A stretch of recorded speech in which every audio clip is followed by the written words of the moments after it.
The United States has hit an unprecedented milestone, the longest government shutdown in its history. For 36 days now, federal offices have remained closed, millions of Americans have been affected, and political gridlock in Washington shows little sign of easing. The shutdown began on October 1st after Congress failed to agree on a new funding bill, a standoff that has left hundreds of thousands of government workers without pay and cut off key services for millions. This surpasses the previous record set in 2019 during Donald Trump's presidency, which lasted 35 days. Now, 2025 marks a new and deeply troubling record in American governance. I am very proud to announce today that we have reached a deal to end the shutdown and reopen the federal government. Despite weeks of gridlock, Senate Majority Leader John Thune, the top Republican, suggested that a possible off-ramp may be on the horizon. In his words, his gut tells him that a breakthrough could be close, though no deal has materialized yet. Meanwhile, the consequences are spreading. Transportation Secretary Sean Duffy warned that parts of U.S. airspace may have to be closed if the shutdown continues.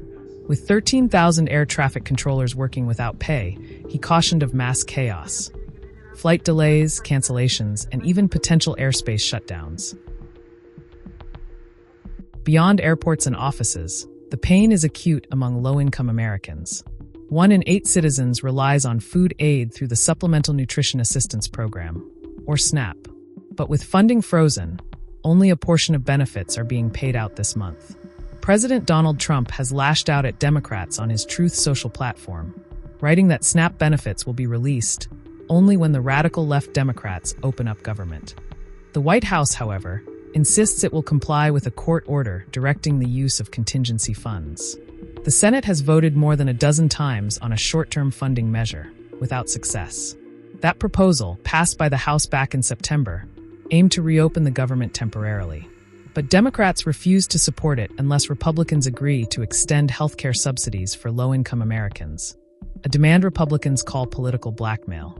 Senator Thune admits that even if a compromise emerges, the original funding date of November 21st no longer makes sense. He warned that if no progress is seen by midweek, Congress risks missing yet another opportunity to end the crisis. Still, there are signs of hope. A handful of moderate Democrats and Republicans have begun private talks, hoping to strike a bipartisan deal before Thanksgiving on November 27th. But for millions of Americans struggling to pay bills or feed their families, that date feels painfully far away. As the shutdown stretches on, the question remains: how long can the United States keep its government closed before the cost becomes unbearable? This is the Indian Express. Don't forget to like, share, and subscribe to our channel for the latest updates on the U.S. shutdown and global political developments.